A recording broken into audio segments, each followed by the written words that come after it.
വിശുദ്ധ മത്തായി എഴുതിയ സുവിശേഷം 5-ാം അധ്യായം 6-ാം തിരുവചനം. നീതിക്ക് വേണ്ടി വിശക്കുകയും ദാഹിക്കുകയും ചെയ്യുന്നവൻ ഭാഗ്യവാന്മാർ, അവർക്ക് സംതൃപ്തി ലഭിക്കും. വിശപ്പില്ലാതിരിക്കുക, ദാഹമില്ലാതിരിക്കുക ഒരു ശാരീരിക രോഗാവസ്ഥയാണ്. നീതിക്ക് വേണ്ടി വിശപ്പും ദാഹവും ഇല്ലാതിരിക്കുന്നത് ആത്മീയ രോഗാവസ്ഥയാണ്. എനിക്ക് നീതിക്ക് വേണ്ടിയുള്ള വിശപ്പുണ്ടോ, ദാഹമുണ്ടോ, അത് തീർക്കാൻ ശ്രമിക്കുന്നുണ്ടോ, സംതൃപ്തിയുണ്ടോ? നീതി ലഭിക്കാതിരിക്കുക എത്രയോ വലിയ വേദനയായിരിക്കും. ചതിച്ചവർക്കും ചതിക്കപ്പെട്ടവർക്കും, കൊന്നവർക്കും കൊല്ലിച്ചവർക്കും കൊല്ലപ്പെട്ടവർക്കും, നന്മ വിതച്ചവർക്കും തിന്മ വിതച്ചവർക്കും ഒരേ നീതിയല്ല ലഭിക്കേണ്ടത്.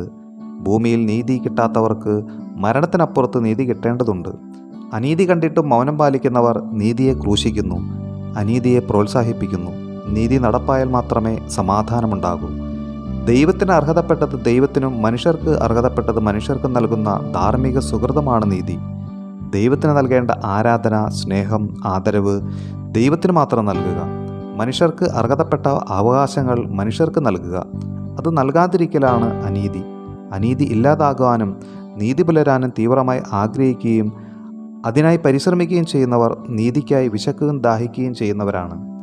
നീതിപൂർവകമായി കാര്യങ്ങൾ നടന്നു കിട്ടാൻ വിശപ്പും ദാഹവും അനുഭവിക്കുന്നവരാണവർ. നീതിപൂർവകമായ കാര്യങ്ങൾക്ക് വേണ്ടി സ്വജീവൻ ബലി കഴിക്കാൻ തയ്യാറാണവർ. അനീതി കാണുമ്പോൾ ധാർമ്മിക രോഷം കൊള്ളുന്നവരാണവർ. സമൂഹത്തിൽ നീതി പുലരാൻ അധ്വാനിക്കുന്നവരാണവർ.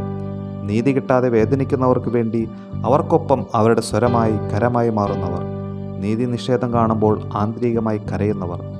നീതിബോധം സ്നേഹത്തിൽ നിന്ന് ഉത്ഭവിക്കുന്നതാണ്. പരിസേയരുടെ നീതിയെ അതിലംഘിക്കുന്ന നീതി ശിഷ്യർക്ക് ആവശ്യമാണെന്ന് ഈശോ പഠിപ്പിക്കുന്നു.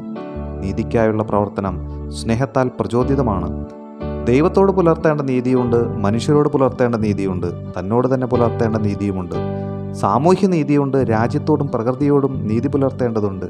മനുഷ്യർക്ക് അർഹതപ്പെട്ട് നൽകുന്നത് മനുഷ്യനീതിയെങ്കിൽ തന്നെക്കുറിച്ചുള്ള ദൈവഹിതം തിരിച്ചറിഞ്ഞ് ജീവിക്കുന്നവർ ദൈവത്തോടുള്ള നീതി നടപ്പാക്കുന്നവരാണ്. കർത്താവേ കർത്താവേ എന്ന് എന്നോട് വിളിച്ചപേക്ഷിക്കുന്നവനല്ല, സ്വർഗസ്ഥനായ പിതാവിൻ്റെ ഇഷ്ടം നിറവേറ്റുന്ന ദൈവനീതി നമ്മിൽ നിന്നുണ്ടാകുന്നില്ല എങ്കിൽ അനീതി പ്രവർത്തിക്കുന്നവരായി നാം മാറുമെന്ന് തിരുവചനം നമ്മെ ഓർമ്മിപ്പിക്കുന്നു.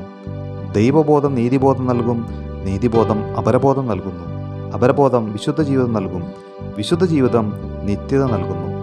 നമുക്ക് വിശപ്പുണ്ട്, ദാഹമുണ്ട്. എന്നാൽ നീതിക്കായുള്ള വിശപ്പും ദാഹവുമുണ്ടോ? ദൈവത്തിനായുള്ള വിശപ്പും ദാഹവുമുണ്ടോ? വിശുദ്ധിക്കായുള്ള വിശപ്പും ദാഹവും നമുക്കുണ്ടോ? ആത്മീയമായി വളരാനും ആഴപ്പെടാനുമുള്ള വിശപ്പുണ്ടോ? ദൈവത്താൽ നാം സംതൃപ്തരാക്കപ്പെടുന്നുണ്ടോ? നീതിക്ക് വേണ്ടിയുള്ള വിശപ്പും ദാഹവും നമ്മിലുണ്ടാകട്ടെ. ദൈവിക സംതൃപ്തി നമ്മിൽ നിറയട്ടെ. ആമേൻ.